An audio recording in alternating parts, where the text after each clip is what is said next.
This is Jordan Poyer, safety for the Buffalo Bills, and you are now listening to Cover One Buffalo Podcast. Let's go. Good evening and welcome to the Cover One Buffalo Podcast. You are joining your host, Greg Tompsett, today as we're going to be able to go through a little something with stepping back and taking a look at the action we've seen over the last 2 weeks and even over the last couple of years of what Brandon Beane has done and his strategy on roster construction, on contract usage. And we thought how better to go about that than to bring on a true subject matter expert. We have Brad Spielberger of OverTheCap.com and many other contributions here. We'll introduce him in just a moment.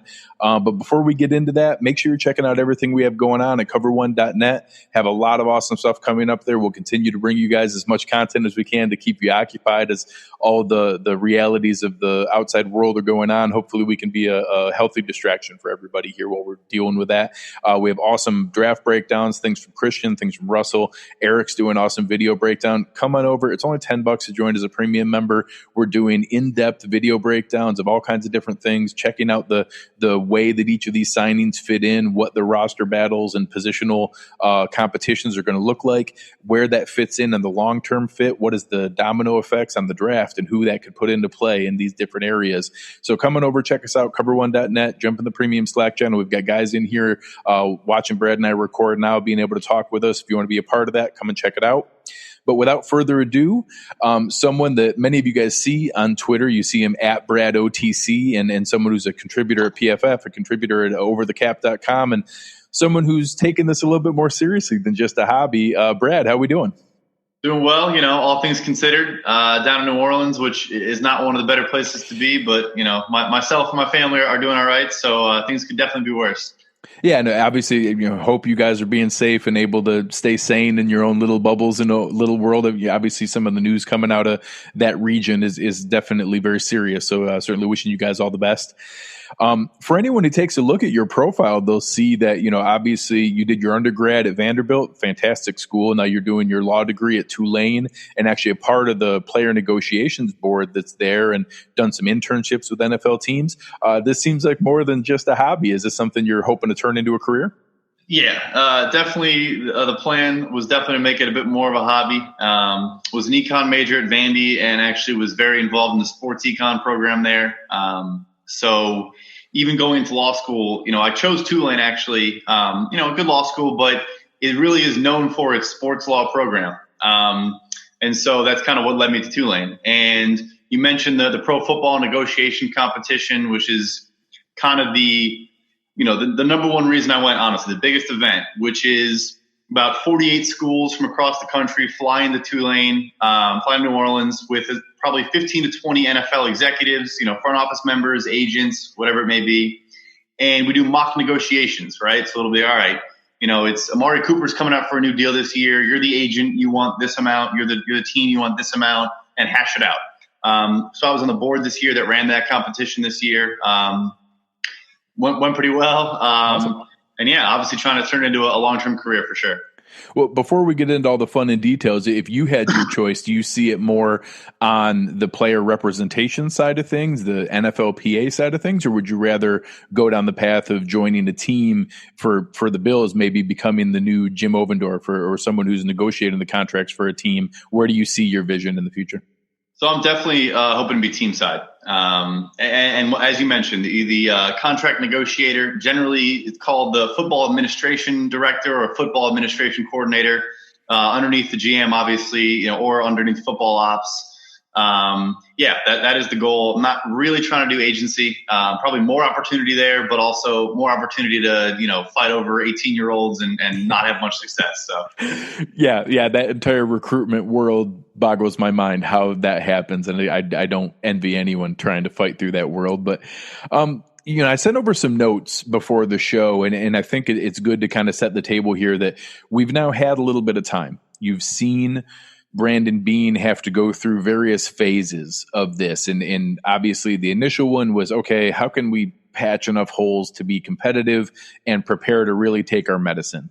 They did that. We somehow were able to make the playoffs in that first year with he and Sean McDermott while getting ready to eat a record NFL dead cap. In that, whether all of those were simply necessary because the player was, terrible or just wasn't the right fit, or just timing wise, we needed to be able to get all those out of the way. We did that all at once. They didn't kick any cans down the road. They were able to take all of that out. We then went through a couple phases of some pretty strong drafting. And, I don't know that we can expect Brandon Beane to continue to hit with 3, 4, 5 contributors every draft. That's much higher than what the NFL average has been, but we get to benefit from that he's done it 3 years in a row, and we'll cross our fingers that he's just magically better at it than everybody else and continues with it. But at minimum, we now have 3 draft classes coming up. And the real core of what I want to talk through, besides some of the overall thoughts, is we now have this window before all those big extensions come up where all the talent is there, but we're not paying all that much of it. So I thought it'd be fun to talk through. So why don't we start with just your overall thoughts on what you've seen from Brandon Beane, his approach, his strategy, and then we'll start to dig down through some of the details. Yeah, sure. So I really have kept a close tab on the Bills because I found it interesting.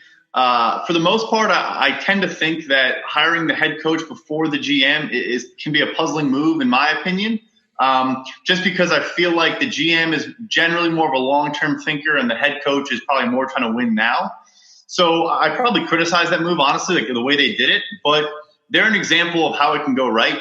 Obviously, they knew each other from Carolina, so maybe a little bit different situation than other places. But, McDermott got there, kind of established the culture, kind of established what they were looking to do.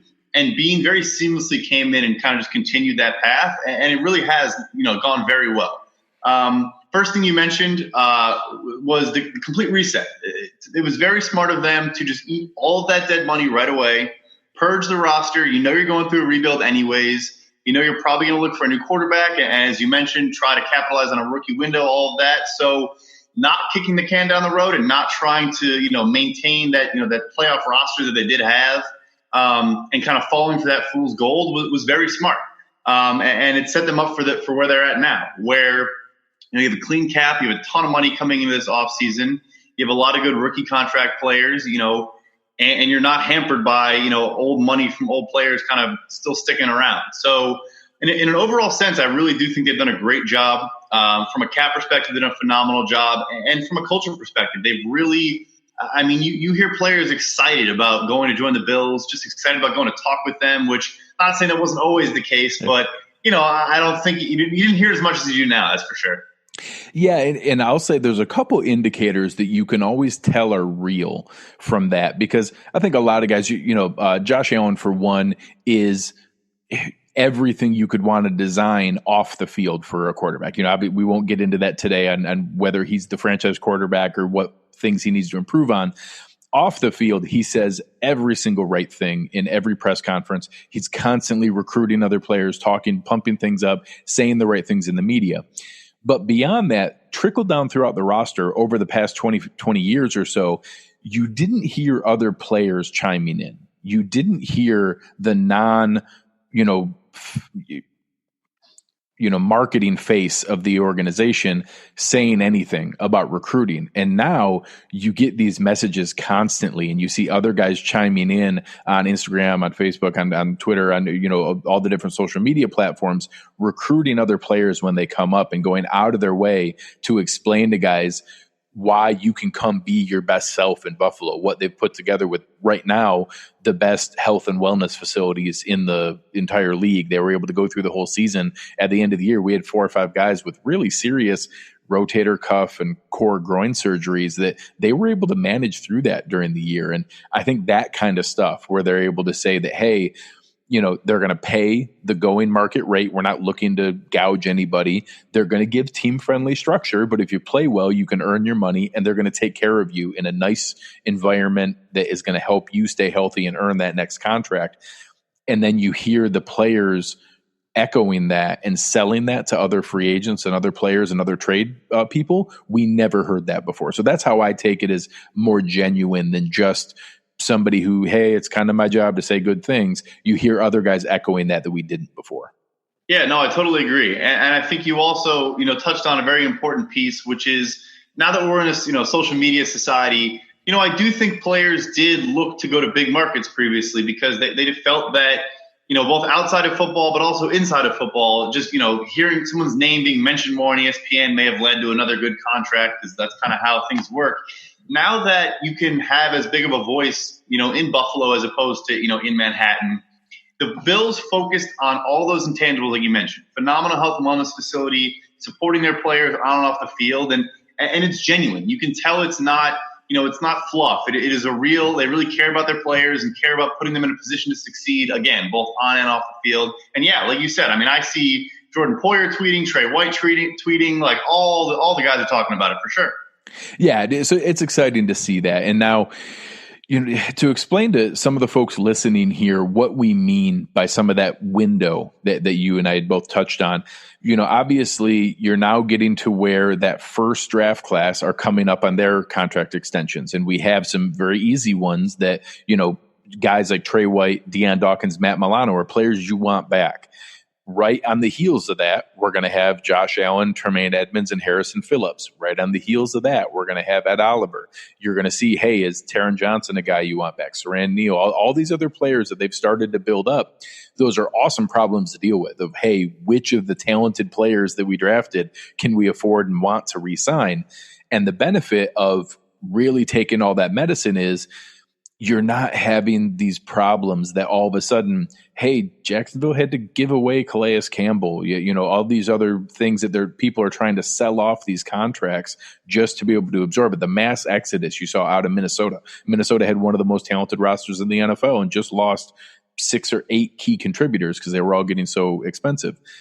Now we have this window where we haven't quite triggered those extensions yet. And you have this money to play with that if you structure the contracts right, we can have depth that we haven't seen in Buffalo in 25 years. And what I would argue is now going to be one of the deepest rosters in the NFL in this window this year and next year. Is that something that you think was strategic over these years that he saw coming and is now trying to maximize? And how do you think that can give them a competitive advantage? Yeah, absolutely. So, you touched on the beginning about having like 3 good draft classes. And I just finished a big research project on the draft. And it really is, it sounds simple, but if you hit like 3 or 4 guys in 2 or 3 years in a row, in the non-Patriots category of NFL roster construction, the Panthers and the Seahawks, when they had their runs, all they really did was just have like 2 or 3 really good draft classes. And then we're just kind of smart in how they built around that. So the Bills are in a position as well where, yeah, they've had 7 or 8 like really solid hits in these last couple of years, guys that are going to be extreme values on their rookie contracts. But what the Bills are being smart about is when you hit free agency and you have a lot of cap space because you have important contributors on rookie contracts, people can get confused and think you should spend massive money on these free agents and add big-time, big-money players from outside the organization. What you actually should do is what the Bills are doing, which is supplement the roster with a lot of mid-tier guys, a lot of mid-tier starters, and save that money, that big money, for your own homegrown guys. Trey White, in my opinion, should probably become the highest-paid cornerback in the NFL. Absolutely. When he's due. You mentioned Milano, some of the D-line guys, Harrison Phillips. Those guys should be getting paid big money, and they'll be able to, and the team will be able to fit it under the cap because they didn't go out and spend a ton of money on non-Bills from this offseason. So they definitely should be able to kind of maximize that window because, the luxury of having, 5 or 6 starters on both sides of the ball, they're making, minimum contracts. And I think that there's a perfect example. I'll just pick one position group. Most teams in the NFL can't afford to go out at linebacker for a third starting linebacker who's going to play 15, 20% of snaps, and then a luxury depth backup to play just a special teams demon and give out $6 million a year and $18 million total to AJ Klein and $9 million total, $4.5 million a year. Teams are just not in position to give $10.5 million to nice to have contributors. But when you have Tremaine Edmonds and Matt Milano making a combined $3 million on their rookie deals, all of a sudden you can afford to do that. And you can add that level of just luxury depth that, hey, if something happens, we now have 2 guys who can step in and would start for a good chunk of teams in the NFL. And now I talk about this all the time. Fans get worried about, are guys going to be worried about their snaps? And I say, guys in the NFL are worried about their snaps before they get paid. They're worried about that when it's stopping them from getting the money they think they deserve. If you're paying a guy at the contributing level that they know they're capable of, they're okay buying in, saying, hey, you've already recognized my value to the organization and know that if you need me at that level, I can do that. But I'm okay just being a really high-end special teams contributor and just in case backup middle linebacker because you're already paying me as though I'm playing. So I just think that's a nice window with what they did with A.J. Klein and Tyler Matakevich, that most teams can afford to do that at one position group. Totally. And I think another aspect there, which, again, I don't know if the Bills, thought this intentionally all the way forward, but Milano and Edmonds at the linebacker position excel at what is more valuable, which is coverage. And so their ability to pay mid-tier guys is also because A.J. Klein, I'm down in New Orleans, he's a very good run stuffer. He's a good, solid linebacker, but you probably don't want him taking running backs and tight ends, out of the backfield. But that's okay because you have Tremaine Edmonds, who's the rangiest linebacker I've ever seen. So they're also supplementing with guys that do maybe what they're not, Tremaine Edmonds maybe isn't his best skill, but his best skill is more valuable than what these guys' best skill is, so they can find those value places and find those cheaper contracts. Absolutely. And then even on the other end of the scale, we're praising Brandon Beane, but he's not flawless like anybody else. He's had a couple whiffs here or there. What I really like is instead of doubling down, instead of making it into a dead cap mess, he's gone back to the 3 or 4 contracts that weren't perfect and had maybe some overpay. And now all of a sudden we've seen restructuring of Star Lotulelei. We've seen restructuring of Tyler Kroft. We've seen restructuring of Patrick DeMarco. Those 3 combined have netted out to almost $5 million in return money, less into the future challenges, but also not just cut them outright where you eat dead cap and where you also lose out on any potential compensatory picks in the future. They've now structured it to where they can come off naturally and benefit from that. So I like the fact that he's even self-aware that, hey, if we're not going to hit every signing out of the park, we're going to limit our liability, try to manage our risk. But if we do miss on one, we're comfortable going back to the team. And I'm going to take that as a tacit approval of the organization as well, that in the past, those guys just wanted to be released. If you were going to go back and the Bills were asking for any money back, man, screw that. If I'm going to have to take a pay cut, I'm going to go to a good team. Now, those guys are willing to accept those pay cuts, willing to accept that restructure because it's worth staying with the organization. Yeah, no, 110%. I mean, that's a luxury that you only earn through building trust, right? Yeah. And as we mentioned earlier, I mean, they're doing all the things correctly and making these guys comfortable and making these guys believe that they have their best intentions in mind and are going to try to put them in a position to succeed. I think Lotulelei was probably the big one where, that was like an impressive, event. And that was probably the first one in the series you mentioned. And they kept drafting DL and were addressing that position even with him there. And yeah, but I think he recognizes, I'm probably not going to get a much better deal elsewhere, but I like my situation here. I like, helping maybe groom some of these younger guys. And I don't want to leave. I don't have an incentive to leave because I'm making a little bit less money, which isn't ideal, but I still trust that they're going to try to, maybe if I play really well, they'll give me back some money back or give me an incentive or an escalator that gets me back to where I was in the beginning, which, I just don't think it was the case beforehand. Yeah, and it's great to see. And I think one player that certainly has been very common in fans' minds, and maybe you can help with this from an objective outside standpoint, Trent Murphy is the one remaining piece that some fans question. I think I always try to temper that we need to balance between, hey, this guy's a bum, he shouldn't be in the NFL, versus, hey, I kind of wish we were paying Trent Murphy $5 million and not $10 million. And that I think he's much closer to that. I think that, I've tried to warn fans that, hey, if we release him, he's going to be unemployed for like a day. He's an NFL roster caliber guy.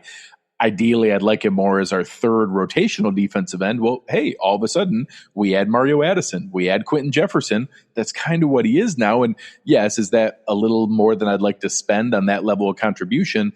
But I have a feeling his agent knows that too. And that my guess, pure guess, is that the team probably did come forward with an offer and his agent said, we're pretty sure we can get him 5, 6, maybe 7 million on the open market. So if you guys don't think he's worth that, we'll take our chances.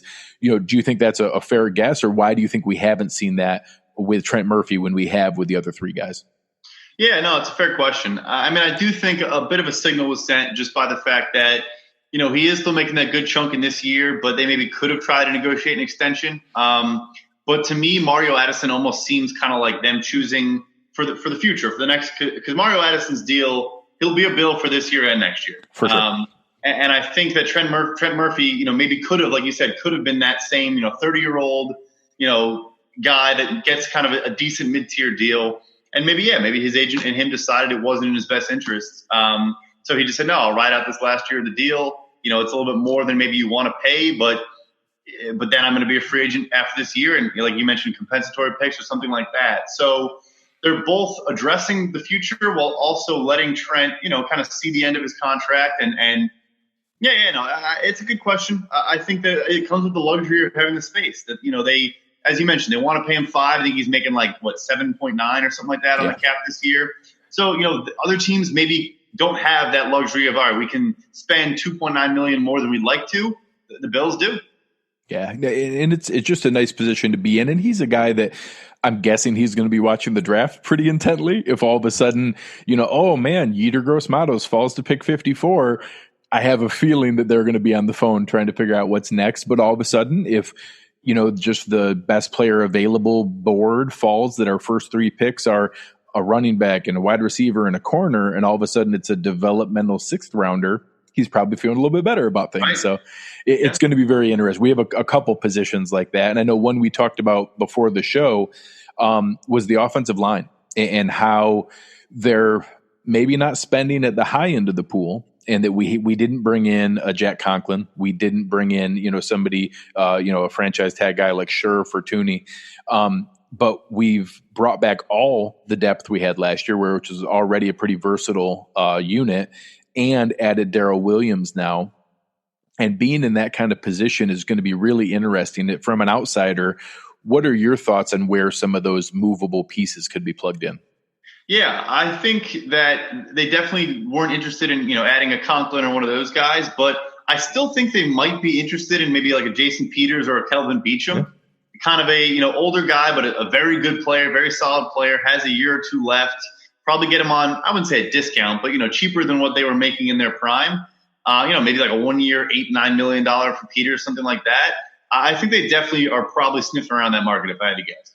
Yeah, I was a big fan of Brian Bulaga. He was the one that I thought fit that, short term. You could pay him enough money where it matters, but he'd come off the books before the Josh Allen, Tremaine Edmonds deals start to come through. He was the one I really wanted. So I've been a little jealous. The Chargers stole Linval Joseph and Chris Harris and Brian Bulaga. All three of those were on my wish list. I was a little jealous of what they put together. But, one of the last things I wanted to go through here, are there any other potential targets or spots on the team that you could still see? I know I threw out, I could still see maybe somebody coming in to push for that RB2 before the draft, maybe an upgrade to TJ Yeldon. The recent deals for EJ Gaines, I think, kind of give some competition for Taron Johnson in the nickel. I know obviously adding Darrell Williams is another movable piece on the offensive line if we don't add another, core tackle that's out there. Any other areas that you could see them making a move? Yeah, I put a couple down here, and you could push back on this if maybe I'm not, don't know the roster as well as you do, but I still think they could maybe make a splash at edge and maybe be in the Ngakoue conversation. I've seen the name floated a bunch, and so maybe they're interested there. And then I'm wondering at outside corner. I know they've made a lot of mid-tier additions, obviously Josh Norman, all that, but Logan Ryan, who's maybe one of the better free agents still available. Maybe that's a little bit too much, but I can see them still addressing corner. McDermott is, one of the reasons I like him. There's no such thing as too many cornerbacks on your roster, and he agrees with that philosophy. So I can see that as well. Yeah, we usually carry more DBs than most teams, and they like that flexibility to be able to mix and match. We have a lot of special teams contributors from there, a lot of versatile pieces. We ended up having Saran Neal played nickel, played outside corner, played safety. Dean Marlowe played safety, played nickel, played the big nickel, played some will linebacker. They like having those versatile pieces. I'm actually really excited. I'd love to see them take a stab at a Kyle Duggar or Jeremy Chin or Tanner Muse or someone like that in the draft to be able to compete at that spot as well. As we're kind of wrapping up the overall thoughts here, give Bills fans some ideas, reasons to be optimistic, reasons to be able to look forward to what's being built here from an outside view. I had brought up that some fans got a little frustrated with, leaning into that Carolina connection thing, and that the re-signing a bunch of our own players and bringing guys back, and that I have a feeling there's going to be a silver lining to that, in that OTAs are out the window right now. Yep. Nobody knows when training camp's going to start. If we're bringing back, in my mind, 21 of 22 starters right now, plus I think I counted 27 of our top 33 contributors. We had Lorenzo Alexander retire. We lost, Shaq Lawson and Jordan Phillips were legitimate, but we replaced them with Mario Addison, Quentin Jefferson, and Vernon Butler. Veteran defensive linemen can usually buy into a program pretty quickly because it's, hey, go get that guy. Whereas the entire offensive line is back. All the receivers are back. We're adding Stephon Diggs, which is a wonderful problem to have, but only one real core offensive piece. Having that continuity, and that the guys we're adding are, hey, Josh Norman already knows the system. Darrell Williams already knows the system. Mario Addison already knows the system. Vernon Butler already knows the system. I think there might be a silver lining to what some fans were rolling their eyes about, and now we might reap some benefits of that. Yeah, 100%. I think you're seeing that league wide. Every offseason you always see, this guy used to play for this coach back in XYZ year, but I think it's even more this year for sure. And I think they are. They're worried that there might be a shortened or no, offseason. And so, I'm a Bears guy, even, the Foles deal, not that I'm ecstatic about it, but yeah, he's worked with every guy, on the offensive side of the ball. So it makes sense from that perspective. But then also, on the second part of it, and reason for optimism is I won't get into Josh Allen. I'm not an evaluator, so I'm not going to, but you're not going so all in to the point where if he does become Mitchell Trubisky, like we're dealing with, that you're hampered in your ability to move on. And where you can't really move on, right? The Bears came into this offseason with a lot of holes, and they've addressed none of them, in my opinion, because they can't. Because they had to make their big splash move at quarterback, and it's Nick Foles, which, again, whatever. And so the Bills are addressing everything. That they're plugging holes.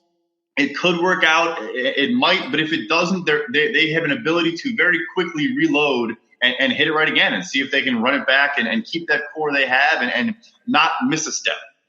Yeah, and I think the one thing Bills fans should hold on to, and obviously I've come full circle. I was devastated on draft day. I did not want Josh Allen. He's completely won me over and is the kind of person I want to root for.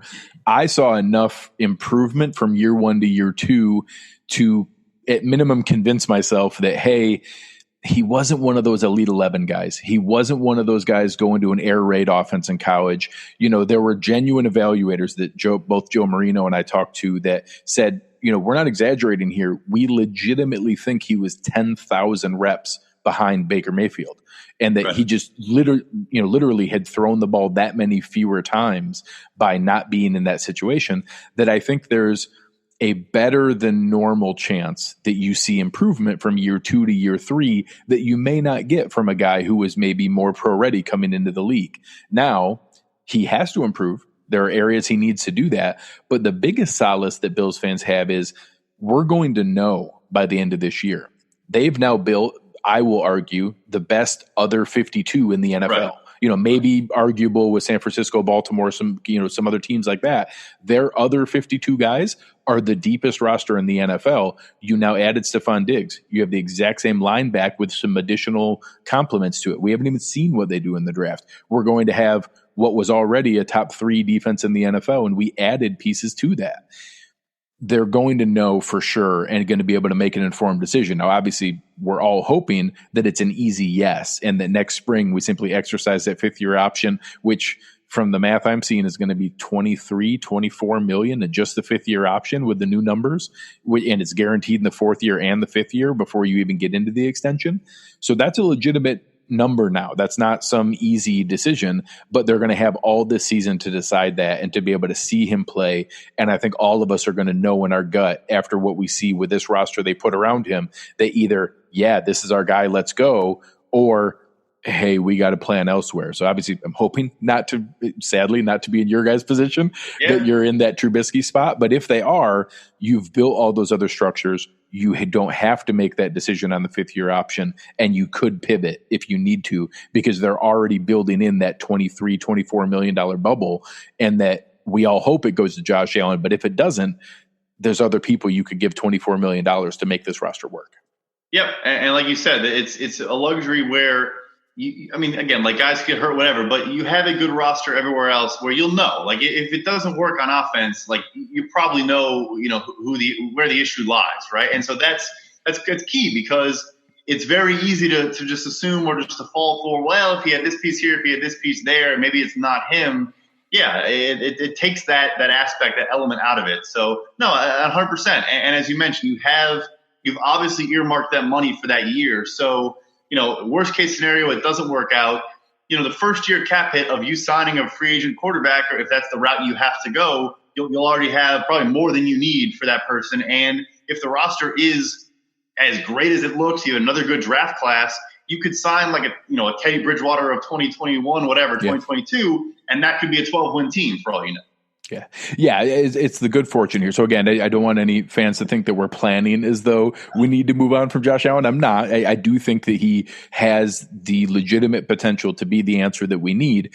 But the great part is that Brandon Beane has built a roster that we're able to make that informed decision, find that out in a legitimate environment. It's not, how many other guys have we seen where they had to question afterwards, oh, well, did we give him enough weapons? Did we give him enough protection? I'm not really sure. Maybe we should sign him up anyways. And then, how do teams feel now about the deal Nick Foles got, the deal that Jared Goff got, the deal that, these other quarterbacks have signed, that now you're like, well, I guess I'm not really sure. Was it them? Was it the system? What was going on? Now they're going to be able to make that informed decision. And obviously we all hope that it's, an easy yes. But either way, they've protected themselves in case it's not. Yep. 100%. All right. Well, I think this was great. Really appreciate you taking the time to be able to come in, and it's nice to get an outsider view. I know I joked before the show that, I try to be objective, but I can't hide my homerism. I'm still a dyed-in-the-wool Bills fan, so I'm always going to look for that rose-colored glasses view of things. So it's nice to be able to talk to somebody from the outside and see that I'm not tricking myself into these things. We really are taking a methodical, intelligent approach to putting this together, and it's been fun to see there. What do you have coming up here that the fans can watch out for? Again, anybody who's listening, Brad is an awesome follow. He's really great about getting back with people and answering stuff. It's at Brad OTC for Over the Cap. Check out the stuff they have going on there. What do you have coming up here that people can keep an eye out for? Yeah, well, first and foremost, thank you for having me on. I had a great time as well. Definitely an informed chat. You're not a homer. I've probably been on 10 different teams this podcast now, and you're definitely measured. I wrote a book that dropped today, actually. So, oh, awesome. Yeah, great timing. Well, the paperback version just dropped today on Amazon. I just tweeted it out from my account at BradOTC. It is basically analyzing the NFL draft. It's all about draft value, draft trades, anything related to the draft. And you can find me at OverTheCap.com. I'll be putting out free agency content, probably a lot of draft content coming up. And as you mentioned, I try to answer every single question I can on Twitter, and I think I do a pretty good job. So any question you have, just shoot it at BradOTC, and I'll get back to you. Awesome. Thank you very much, man. What's the name of the book? It's called The Drafting Stage. The Drafting Stage. It's awesome. I'll put it in the shoot it to me in our DM here, and I'll put it in the links to the show so people can check that out. That's awesome. Perfect. Thank you. Yeah, we'll do. Thank you, Brad. Thank you guys in the chat. It was an awesome time today. Again, I say this every show. We're here to be able to be a healthy outlet and distraction. I know there's a lot of information out there and a lot of people trying to decide what's best for themselves, for their families. I just ask you, be kind, be considerate. Check on your friends, check on your neighbors, check on your elderly relatives. You can do a lot just like Brad and I are doing right now via Zoom, via Skype, via FaceTime. You can check in with people and make sure they're holding up and doing okay. I just did a video chat for my daughter to get together with a handful of kids from their kindergarten class just to be able to talk and hang out and have fun. Be creative and find a way to help us get through here. And I hope that, myself and Eric and the rest of the guys can be a voice and an outlet for you as this is going on, and just a small break to get away from all the difficulties of what reality is throwing at us right now. So just be kind to each other, be considerate, and we'll get through this together. You have been listening to Cover One Buffalo, and we are out.